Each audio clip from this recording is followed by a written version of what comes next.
Digital bank খুলতে এখন লাগবে কমপক্ষে ৩০০ কোটি টাকা, যা আগে ছিল ১২৫ কোটি। তবে প্রচলিত ব্যাংকের লাইসেন্সের ক্ষেত্রে ন্যূনতম পরিশোধ মূলধনের সীমা ৫০০ কোটি টাকায় অপরিবর্তিত রেখেছে কেন্দ্রীয় ব্যাংক।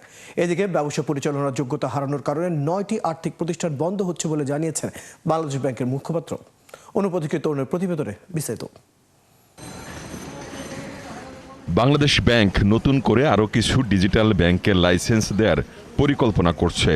এজন্য এমন ব্যাংকের ন্যূনতম পরিশোধিত মূলধনের সীমা বাড়িয়ে ৩০০ কোটি টাকা করা হয়েছে, আগে যা ছিল ১২৫ কোটি টাকা।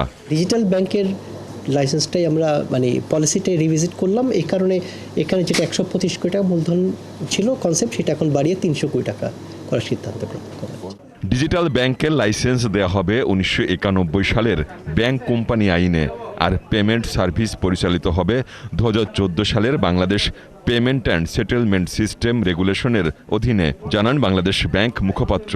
বাংলাদেশ ব্যাংক বর্তমান পরিবর্তিত পরিস্থিতি মনে করে যে ডিজিটাল ব্যাংকিংয়ের যথেষ্ট সুযোগ আছে বাংলাদেশে ব্যাংকিং করার। অতএব এই কনসেপ্টটাতে আরও কিছু লোককে, আরও প্রতিষ্ঠানকে সুযোগ দেওয়া উচিত।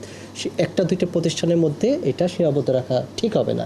এই প্রেক্ষাপটে আমরা সম্প্রতি এই কিছু মৌলিক বিষয় পরিবর্তন করা হয়েছে। পরিবর্তিত এর আওতায়, পলিসির আওতায় শীঘ্রই নতুন আবেদন গ্রহণ করার জন্য আমরা বিজ্ঞপ্তি প্রচার করব। দেশের আর্থিক খাতে প্রথমবারের মতো ৩৫টি ব্যাংক বহির্ভূত আর্থিক প্রতিষ্ঠানের মধ্যে ৯টি প্রতিষ্ঠান বন্ধ হতে যাচ্ছে। গ্রাহকদের স্বার্থ রক্ষার জন্যই এই সিদ্ধান্ত নেওয়া হচ্ছে, বলছে বাংলাদেশ ব্যাংক। ৯টা প্রতিষ্ঠানকে আমরা যাচ করে দেখেছি, তারা যে উত্তর দিয়েছে এটা আমাদের কাছে গ্রহণযোগ্য মনে হয়নি।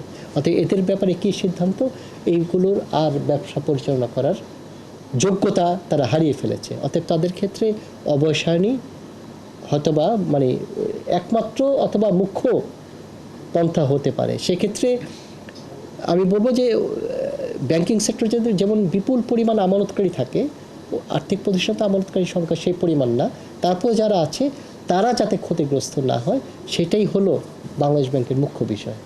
জাতীয় নির্বাচনের আগেই 5টি নাজুক ইসলামী ব্যাংক মার্জ করে একটি ব্যাংক করা হবে বলেও জানান মুখপাত্র।